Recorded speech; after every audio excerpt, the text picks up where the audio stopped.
I don't want to be in business to then enrich a shareholder.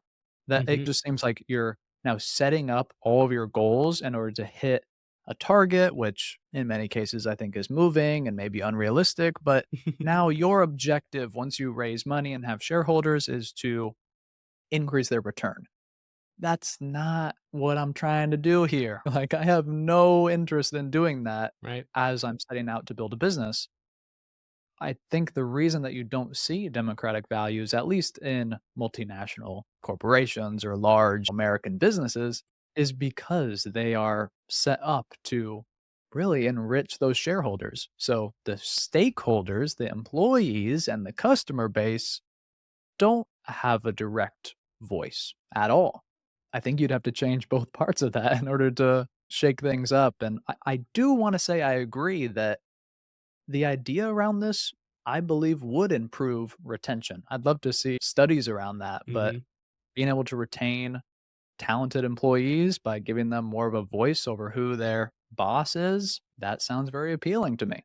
Totally. It's interesting that you brought up the idea of what is usually called like corporate governance, right? This Mhm. study of how do corporations make decisions? How are they governed by both the government and the economy, which in America we see as separate, but maybe that shouldn't be the case.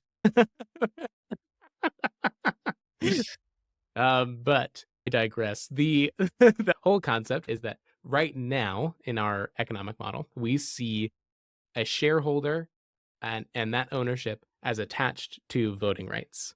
So I think a Yes. lot of kind of pro modern corporation would say that there is a way that people vote. This is democratic. That that democracy just happens based on the buying and selling of shares and in the consumer context in whether or not people buy the product.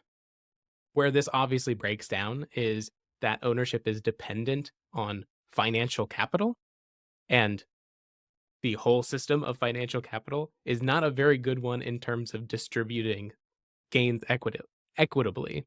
And so, if we're trying to equate this corporate governance structure with being democratic, we'd have to say that everyone has equal amount of capital, which we don't, which I think is okay.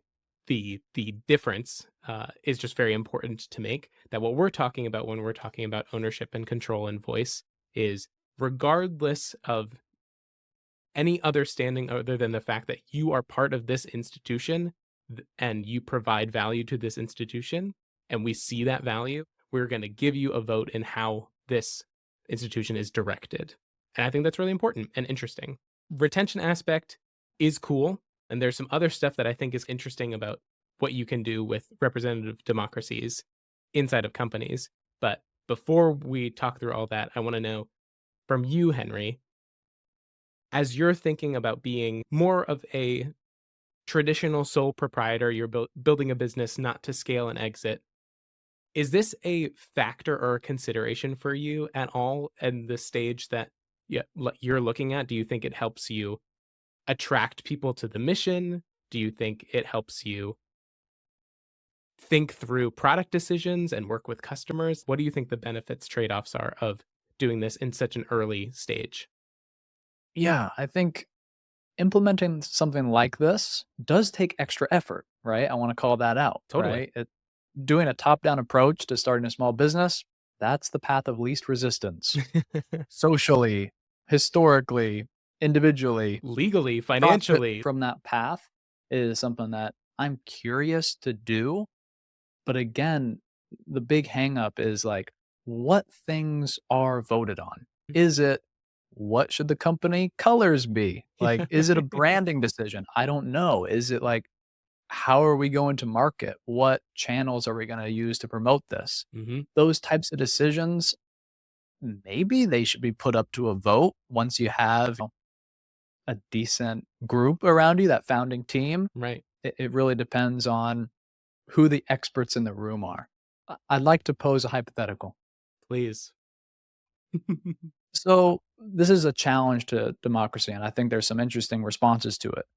Say a bunch of passengers get on an airplane, and Mhm. there's a pilot and a co pilot, and plane takes off safely. Everything's great. Mm, And halfway through the flight, the pilot asks the co-pilot, "What button should we press?" mm. And there's 2 buttons essentially to keep the plane in the air. We don't have to say this is the end of the world and there's a crash, but just they need to make a decision, and it's important that it's gonna lead to a safe landing later on. Yep. They disagree on which button to press. Should they then go to the passengers and ask them and then have a vote? That's the question. Should specialized, almost communities that have leadership turn to the populace for an answer to this a question like that? That's yeah, it's very interesting. I think it goes hand in hand with our conversation about direct versus representative democracies, right?